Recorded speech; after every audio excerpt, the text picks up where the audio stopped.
Baik. Bismillahirrahmanirrahim. Assalamualaikum warahmatullahi taala wabarakatuh. Alhamdulillahirabbil alamin. Alhamdulilladzi hadana li hadza ma kunna nahtadiya laula an hadana Allah.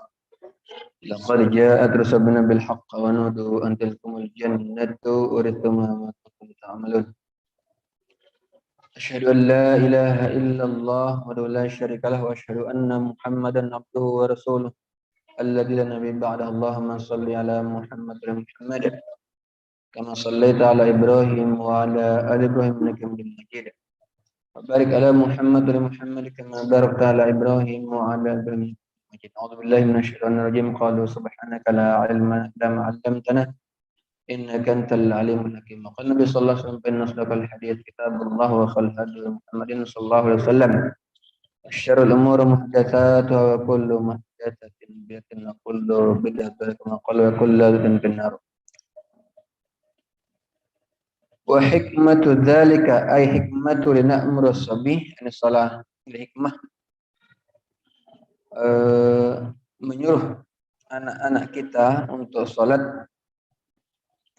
at-tamrinu 'alal ibadah, untuk latihan dalam beribadah. Liyata'awwaduha fala yatrukuha, untuk membiasakan mereka agar jangan sampai mereka meninggalkannya. Baik. Kita lanjutkan.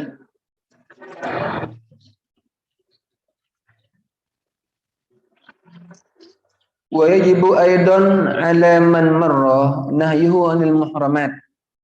Wajib kita juga mencegah mereka, memberitahu mereka tentang hal-hal yang diharamkan. Wajib menyuruh atau melarang anak-anak kita untuk menjauh dari hal-hal yang diharamkan. Baik. Beritahu saja apa hal yang diharamkan. Apakah boleh kita mempelajari hal yang diharamkan? Boleh enggak? Boleh. Untuk berhikmah, untuk mengetahui sebuah keburukan, fungsinya buat apa? Untuk apa? Iya, supaya terhindar dari melakukannya. Mengetahui sebuah kebaikan supaya Supaya melakukan, yang mengerjakan. Kita belajar tentang kebaikan supaya kita bisa mengerjakannya. Baik. Maka hal itu sama kepada anak kita ketika kita memerintahkannya untuk melakukan kebaikan, juga sama dengan memerintahkannya untuk menghindar dari keburukan. Wa ta'limul wajibati wa nahwiha min sa'ir syara'i' al-zahirah walau sunnatan kasiwakin. Dan mengajarkan mereka tentang hal-hal yang wajib dan juga yang sejenisnya dari seluruh ajaran syariah agama ini, termasuk hal yang sunnah seperti bersiwak. Ya, kita ajarkan kepada kita untuk bersiwak. Apa itu bersiwak? Siwak gigi. Kalau orang nggak punya gigi, ada. Apakah masih ada kesunahan untuk bersiwak? Masih ada nggak? Giginya nggak ada. Masih adakah kesunahan untuk dia bersiwak? Ya. Siapa enggak? Apa fungsi siwak? Menyikat gusi apa gigi? Gigi ya. Kalau nggak giginya gimana? Masih dia bersiwak? Iya, walaupun dia tidak punya gigi, tetap ada sunnah untuk bersiwak. Baik.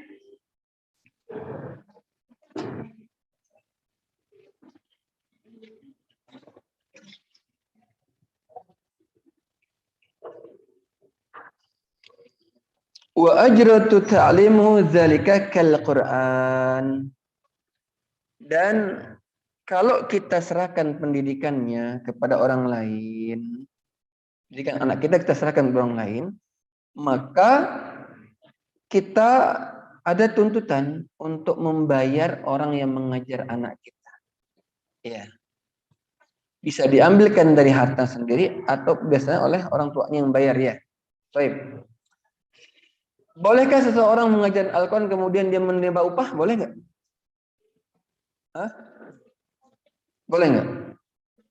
Mengajarkan Al-Quran, kemudian dia menerima upah dari mengajarkan Al-Quran. Boleh tidak? Boleh? Dalil? Tuib, imam yang membolehkan menerima upah dari mengajarkan Al-Quran, Imam Syafi'i. Ya,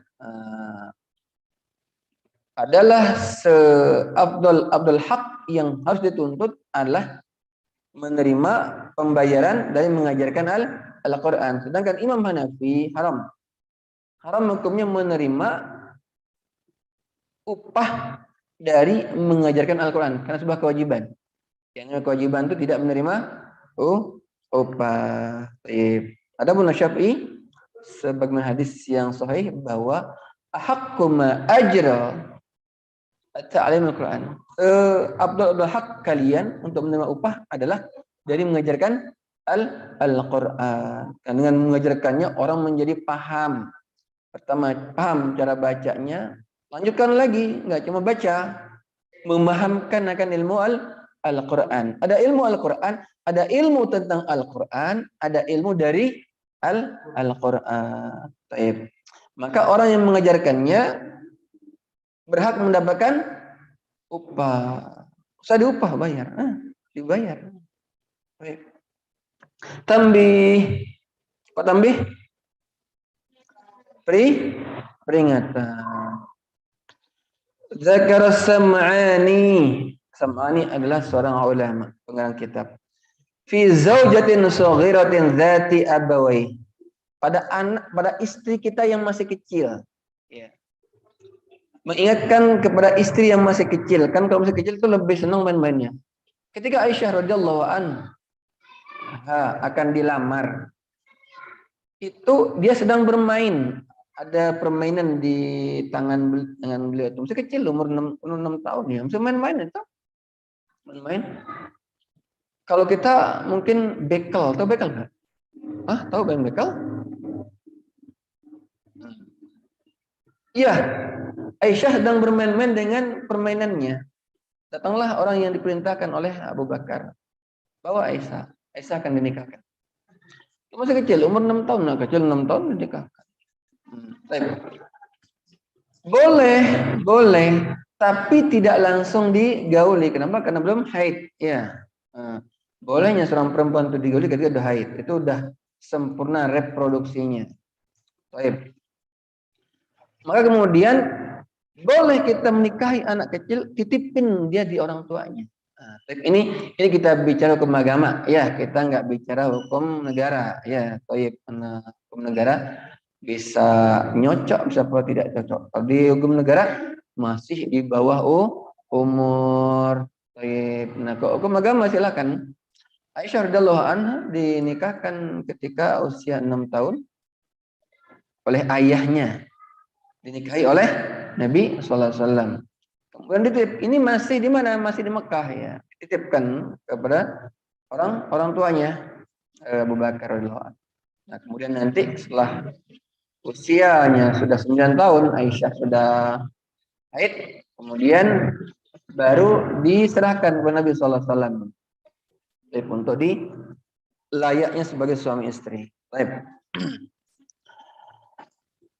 Awjuba marru 'alaiha, wajib juga memerintahkan kepada istri yang masih kecil tadi itu, sebagaimana kita memerintahkan kewajiban tadi kepada anak-anak kita tadi itu, ya.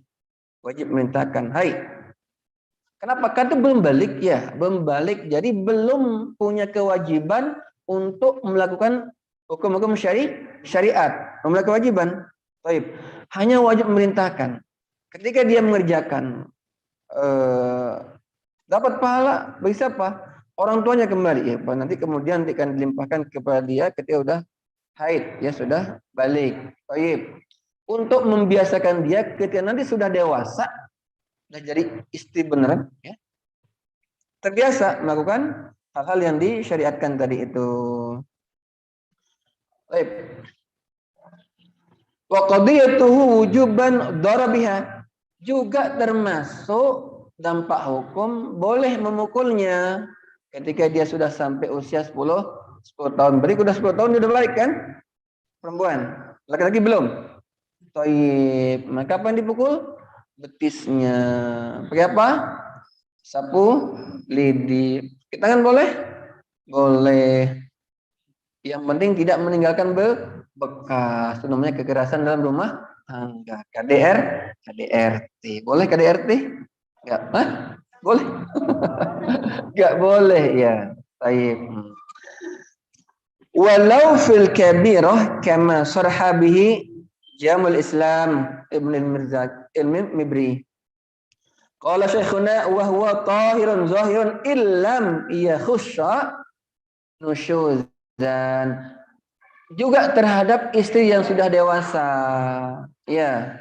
Walaupun sudah dewasa kadang-kadang suka malas sholat. Perintahkan sholat. Tidak ada hak laki-laki suami untuk memerintahkan istri dengan memaksa. Seandainya dia ikut, alhamdulillah. Kalau enggak, ya udah selesai.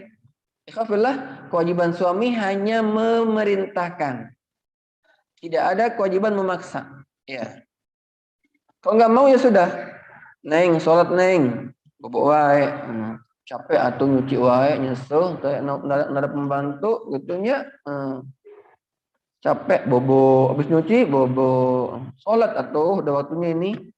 Tetap enggak mau sholat. 3 kali perintahkan, sholat atau neng sholat, dawat sholat, atau bantuin atau nyuci ke suaminya. Baik, ikhwan fillah. Baik, kita lihat tidak ada kewajiban bagi seorang perempuan untuk nyuci. Enggak ada kewajiban untuk nyiapin makanan, enggak ada. Enggak ada kewajiban perempuan itu menyetrika pakaian, enggak ada. Iya, kabar gembira. Senang. Taib, apa kewajiban bagi perempuan? Begini. Seorang suami kewajibannya adalah engkau memberi makan apa yang kau makan, engkau beri pakaian apa yang kau pakai. Tapi suka berlebih perempuan ya. Kita laki-laki cuma sekali setahun beli baju, perempuan tiap bulan beli bajunya. Laki-laki kalau kondangan 3 sehari itu cuma itu aja bajunya, nggak apa-apa, nggak masalah ya. Perempuan ganti lagi, pulang ganti. Nanti ketemu sama yang tadi, malu. tiga kondangan sehari, 3 kali ganti baju perempuan.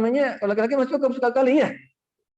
Baju jam 8 undangan, jam 12 undangan, jam 4 undangan. Laki-laki nggak perlu pulang sebenarnya, ya. Nggak perlu pulang, laki-laki malah langsung ke tempat undangan tadi. Perempuan pulang dulu. Ngapain? Ganti baju. Cok, lihat mana lebih banyak pakaian istri atau pakaian suami? Pasti lebih banyak pakaian istri. Padahal kewajiban suami, engkau beri dia makan apa yang kau makan. Dia pakai apa yang kau pakai. Juga adalah zalim ketika seorang suami di luar makan di restoran, istri di rumah makan toge sama tahu ungkul. Ya, zalim bagi suami ya. Gimana kalau ditraktir? Kalau traktir urusannya beda lagi ya. Itu kan bukan uang saya. Ditraktir sama orang boleh? Boleh. Masih tahu istri? Di foto nih, aku lagi makan di restoran. Mana makanmu? Cuman pindang. Tidak, nggak usah kasih tahu, nggak usah, ben aja ya. Kalau ditraktir nanti kenapa? Pengen. Baik. Kewajiban bagi perempuan adalah pertama melayani suami kapanpun dia mau. Ini kewajiban perempuan ya. Kemudian melahirkan anak-anak suami. Ini kewajiban nih. Baik, udah itu ya udah. Nggak ada kewajiban dia mencuci pakaian, nggak ada kewajiban. Nggak ada kewajiban dia menyiapkan makanan, nggak ada kewajiban. Suami mesti yang nyiapin makanan, nyuci pakaian ya. Tapi terkadang perempuan itu suka nusyus, suka nggak mau melayani suami. Alasannya capek. Capek. Suaminya minta weknya, perempuannya embung, capek, gitunya nyuci, sok kamu yang nyuci. Nggak mau laki-laki yang suruh nyuci, ya berarti harus imbang. Karena dia tidak mau ya sudah wayahna wae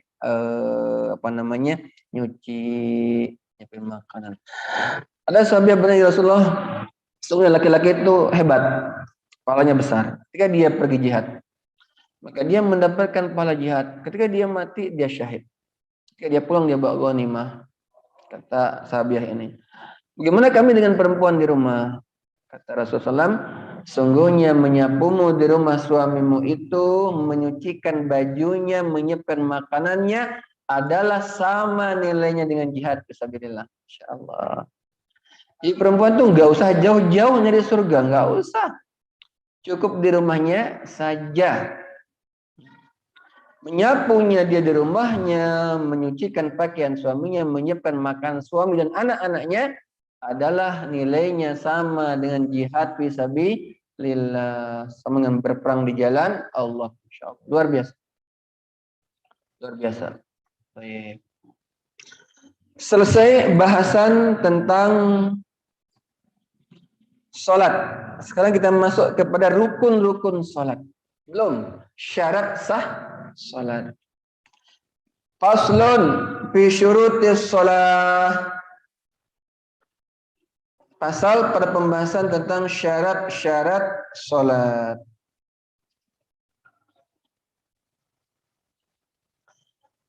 Asyartu, ma huwa syartu? Apa itu syarat? Ma yutawaffa alaihi sihhatus shalah wa laysa minha. Apa-apa yang dengannya menyebabkan sahnya sholat. Ya, ini secara syar'i. Syarat adalah apa-apa yang dengannya menyebabkan syarat sahnya sholat. Tanpanya maka sholat tidak menjadi sah. Wa minha, dengan mengerjakannya maka sahnya sholat, dengan meninggalkannya maka tidak sahnya sholat.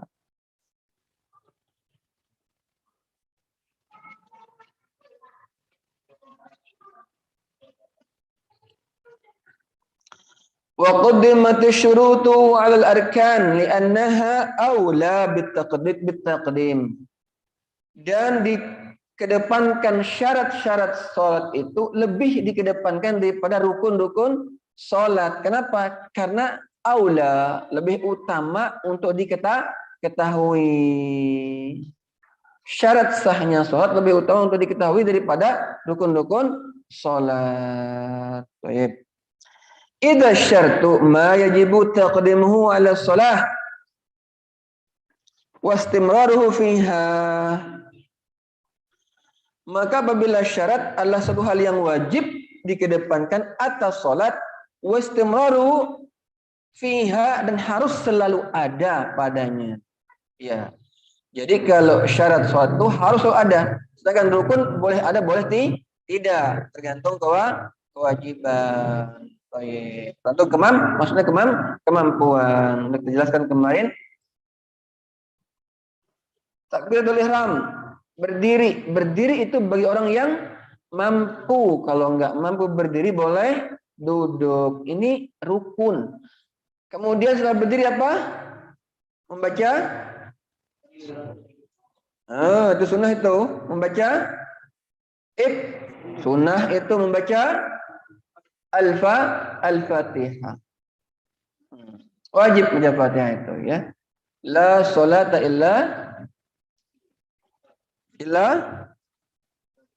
bi Fatihatil kitab. Enggak sah salat kecuali dengan membaca Fatihatul kitab. Ini surah Al-Fatihah. Kemudian setelah itu apa? Ruku. Ya. Jadi kalau membaca surah hukumnya sunnah. Buru-buru kereta api mau berangkat. Waktu berangkat tinggal 5 menit. Kita sudah mau siap sholat. Ya sudah zuhur misalnya. Karena kita masih di mukim, kita mau menyempurnakan zuhur. Sudah sholat zuhur. Takbiratul ihram. Ruku. Bangun. Ruku. Yang seharusnya tahiyat pertama enggak usah. Iya, enggak usah. Kenapa? Hukumnya apa? Sunnah ab'ad. Langsung aja bangun untuk rakaat ketiga, terus sampai rakaat keempat selesai. Selesai tahiyat akhir, menjelang salam diganti dengan sujud syahwi. Kenapa? Karena mau buru-buru nih, pesawat mau berangkat, kereta mau berangkat. Konon katanya kalau kita nggak ikut dia nggak berangkat. Nggak mungkin. Baik. Jadi hal-hal yang sudah bisa tinggalkan, nggak usah baca ayat. Fatihah langsung ruku saja. Iya, langsung ruku. Kemudian di tahiyat pertama nggak usah bangkit. Ini untuk mengejar waktu tadi itu. Kalau kita tidak mengqasarnya. Baik. Syurutus salati khamsah. Syarat-syarat sahnya salat ada 5. Ahaduha, salah satu daripadanya adalah taharatun an hadatsin wa janabah.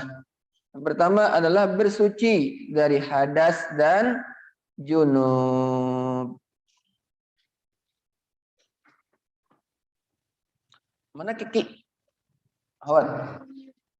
Kenapa? Tidak dapat. Kenapa?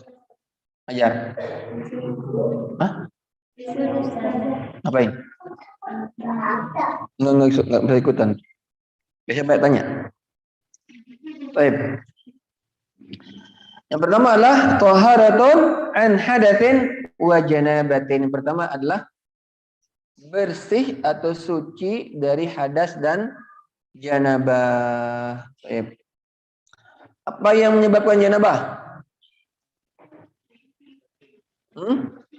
Pindah. Kalau nggak mandi, maksudku kalau nggak berenang, apakah mandi junub? Tidak. Yang menyebabkan mandi janabah pertama adalah keluarnya air mani. Ya, baik dia gara-gara mimpi maupun tidak. Apakah perempuan bisa keluar air mani? Bisa keluar air mani perempuan. Aisyah bertanya, ya Rasulullah, apakah perempuan bisa keluar air mani? Bisa. Rasulullah. Oh, berarti keluarnya air mani menyebabkan mandi wajib. Ini janabah ya. Yang kedua, ini boleh terjadi gara-gara mimpi, bisa pula terjadi gara-gara terangsang. Ya. Kita jelaskan ini. Jadi bukan cuma gara-gara mimpi. Kalau mimpi kemudian tidak keluar, ya nggak mandi. Ya. Mimpi tapi nggak keluar, nggak mandi, nggak wajib mandi. Jadi penyebab mandi janabah adalah keluarnya air mani, baik laki pun perempuan. Kedua adalah berhubungan suami istri, walaupun nggak keluar air mani. Nah, iya. Walaupun nggak keluar air mani, berhubungan suami istri, walaupun nggak keluar air mani, tetap mandi janabah. Apa syaratnya? Afwan, ini dijelaskan. Masuknya kepala, kepala laki-laki. Masuk sudah istilahnya nggak terlihat dari luar, sudah cukup menyebabkan wajibnya mandi. Walaupun cuma sekali, kluk, angkat lagi, wajib mandi. Iya, wajib mandi walaupun tidak keluar air mani. Jadi keluar air mani walaupun tidak mimpi nggak keluar tidak wajib mandi. Kedua adalah hubungan suami istri, walaupun tidak keluar air mani. Ya. Apakah benar jika seseorang kemudian dia tidak bersegera mandi dan dia beraktivitas dia dilakukan oleh Siapa? Bolehkah seseorang menunda mandi wajib? Misal puasa sekarang nih. Sebentar lagi mau subuh, dia makan dulu. Tiba-tiba azan subuh, lewatlah mandi wajib. Kemudian dia mandi wajib setelah masuk waktu subuh. Aktivitas kan? Aktivitas. Boleh? Boleh. Tidak dapat, kita belum mendapatkan kabar tentang hadis yang tadi itu. Tentang dilaknatnya seorang ketika dia dalam keadaan junub kemudian beraktivitas. Yang jelas bahwa sahih dari para ulama, makan minum dalam keadaan junub menyebabkan cepat lupa. Tulis. Nanti paham kalian ya. Makan minum kan capek itu bagi udah mengetahui di belakang udah paham. Jangan langsung makan minum, habis berhubungan makan minum, rokok lagi, masya Allah. Tidak, itu menyebabkan cepat lupa. Iya. Makanya para hafizah sebaiknya begitu selesai langsung mandi, ya, supaya hafalannya tidak cepat lupa. Jadi makan dan minum ketika dalam keadaan janabah menyebabkan pertama pikun, kedua cepat lupa. Bolehkah menunda mandi janabah? Misal melakukan hubungan di malam hari, enggak mandi janabah langsung, tidur langsung. Tidak ada larangan, tapi itu melanggar. Jadi sebaiknya bersuci dulu, cuci, kemudian berwudu silakan. Besok mandi, bobo karena dingin. Apakah mesti sekaligus dibasuh? Tidak juga. Sekarang malam melakukannya. Kemudian dia hanya membasuh kepalanya saja, basuh. Dengan niat tentu ya, dengan niat mandi janabah kepalanya. Besok mau subuh baru basuh tubuhnya, boleh? Boleh. Ya, jadi tidak mesti sekaligus. Membolehkan Imam Syafi'i membolehkan membasuh sebagian tubuh dulu, baru kemudian membasuh bagian bawah yang lain. Bagaimanakah Nabi mencontohkan? Sunnahnya mandi wajib itu bersama istri, ya, bersama istri. Ini biasanya kalau orang nikah pas awal-awal aja bersama istri mandi ya. Udah lama udah punya anak, masing-masing waeknya, ya Pak ya. Baik. Sunnah Nabi SAW mencontohkan demikian dengan Aisyah radhiyallahu anha. Jadi satu bejana itu berdua mandinya, berdua mandi, saling siram, masya Allah, iya saling siram. Sunnah pertama, saya jelaskan juga, Afwan, mencuci kemaluan dulu, cuci tangan,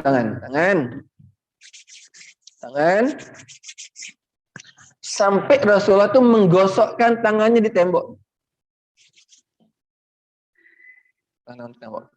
Sekarang nggak perlu, udah ada sabun, ya, sabun, cuci kemaluan. Terus wudu seperti wudunya orang sholat biasa aja, wudu. Tayyib. Mandi janabah tidak perlu tartib seperti wudhu. Boleh kaki duluan, boleh kepala duluan, boleh. Itu sebentar, belum selesai. Mandi janabah tidak perlu tartib. Wudhu yang tartib. Iya, wudhu tartib. Kalau janabah tidak perlu. Tidak perlu tartib. Boleh kepala duluan, boleh kaki duluan, terserah. Iya, tartib. Dan sunnahnya mandi janabah, baik mandi janabah gara-gara yang tadi itu ataupun karena haid, berdiri sunnahnya ya supaya air langsung. Jadi tidak duduk mandi janabah. Nanti bekas ini masuk nempel di sini, jadi nggak langsung turun. Jadi sunnah mandi janabah itu berdiri, baik lagi bukan perempuan. Iya, ini perlu diketahui. Supaya apa?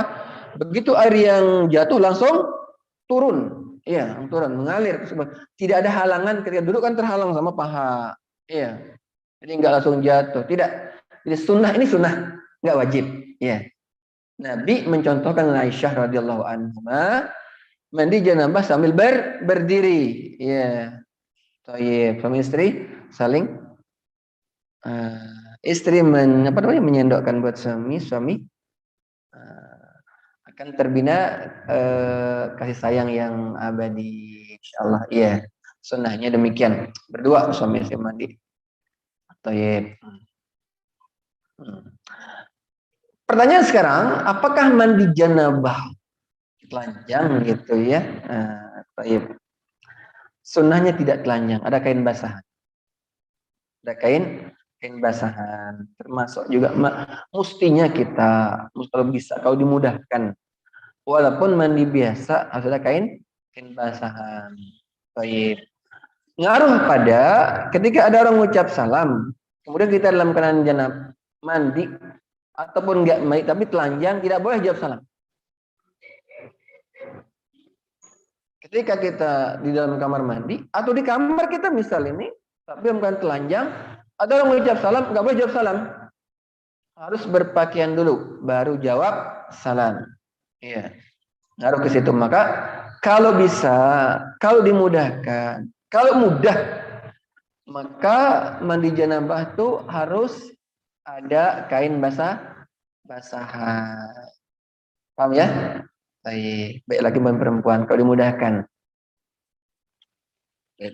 Dan juga walaupun tidak mandi janabah kalau bisa, minimal tertutup kemaluan. Baik. Kalau sholat dua rakaat sebelum itu tenangnya. Coba.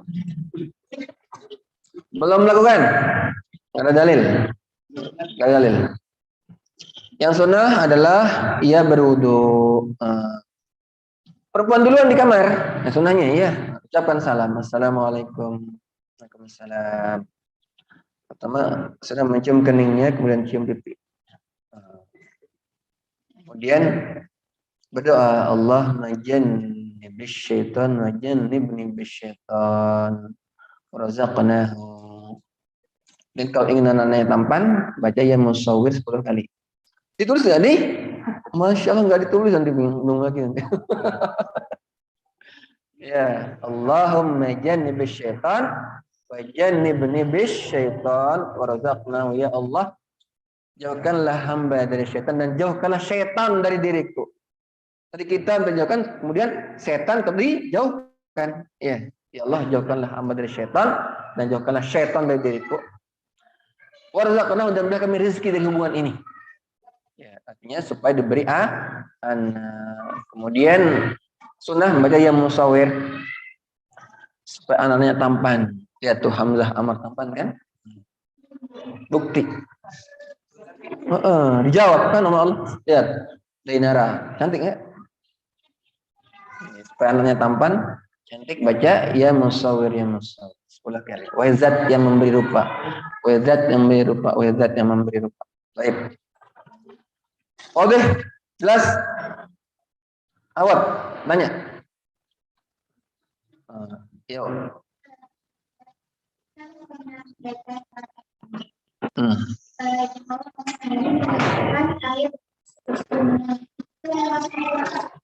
Jatuhan, terjatuhannya. Rasulullah itu satu belanga berdua. Baik. Inilah kemudian kenapa Syiah itu boleh berwudu dengan bekas air cebok. Apalagi bekas air janabah. Syiah. Sedemikian rupanya. Boleh berwudu dengan bekas air cebok. Syahid. Mau? Masuk akal nggak? Nggak masuk akal. Baik. Ya. Baik. Oh deh. Lagi. Pakai mic supaya jelas. Baik. Samir. Ahaduha taharatun an hadatsin wa janabatin. Syarat pertama dari syarat-syarat sahnya salat adalah bersuci dari hadas dan janabah. At-taharatu lughah an-nazafatu wal khulusu minad danas. Bersuci secara bahasa artinya an-nazafah. Apa nazafah? Kebersihan, membersihkan diri. Wal khulus, Pak ikhlas. Apa lepas? Atau melepaskan minad danas, melepaskan kotoran dari tubuh. Wa syar'an, dan secara syar'i arti taharah adalah raf'ul man'i mutarattib 'alal hadathi awin najas. Mengangkat segala sesuatu dari tubuh kita dari hal-hal najis dan hadas. Itu secara syar'i. Arti bertoharah, bersuci, mengangkat segala hal yang menghalangi sampainya sesuatu yang membuat terhalangnya atau membuat tidak terangkatnya najis dan hadas.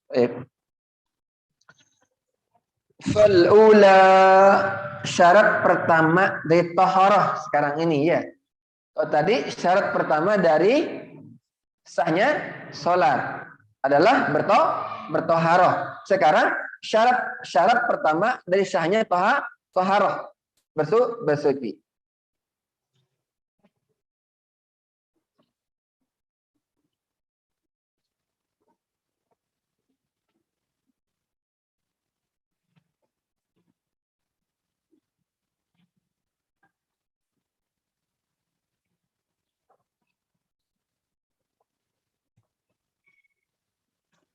Atau yang dimaksud bersuci adalah pertama al-wudu. Apa?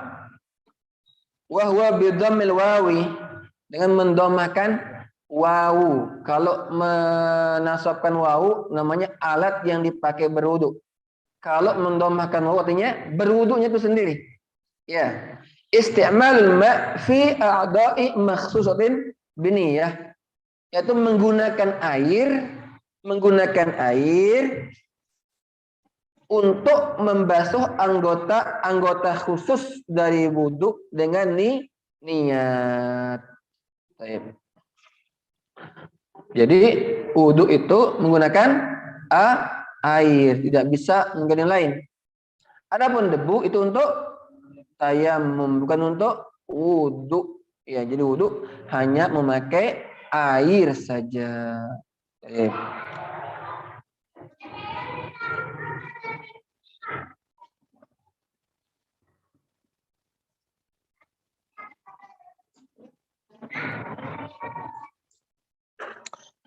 Kapan kemudian diwajibkannya berwudu?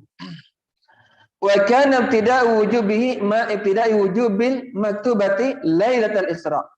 Diwajibkan berwudu itu adalah sama ketika diwajibkannya salat pada malam Isra. Jadi begitu diwajibkan salat, langsung diwajibkan berwudu. Apakah ada wudu sebelum Isra? Ada. Ya, Rasulullah SAW ketika menerima surah pertama Al-Alaq itu juga diajarkan oleh Jibril, pertama bersuci, kedua diajarkan berwudu. Tapi ini tidak diwajibkan kepada umat. Ya. Baik. Adakah sholat sebelum mi'raj? Ada, sudah kita jelaskan ya. Tapi tidak wajib bagi umat, hanya wajib bagi Nabi sallallahu alaihi wasallam saja. Ada wudunya. Adapun kemudian ketika wajib sholat, maka wajib pula berwudu. Baik. Wa syurutuhu, dan syarat-syarat wudu tadi, kasyurtil ghasli kasyurtil ghasli, seperti syarat sahnya mandi wajib. Berapa? Khamsah, 5 pula syaratnya.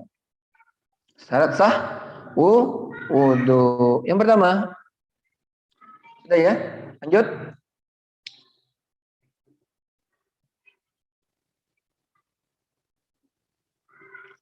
Ahaduha ma'un mutlaqun. Pertama, wudu itu harus menggunakan air mutlak. Air dibagi berapa? Berapa? Mana yang jawab? Berapa? 4 atau 5?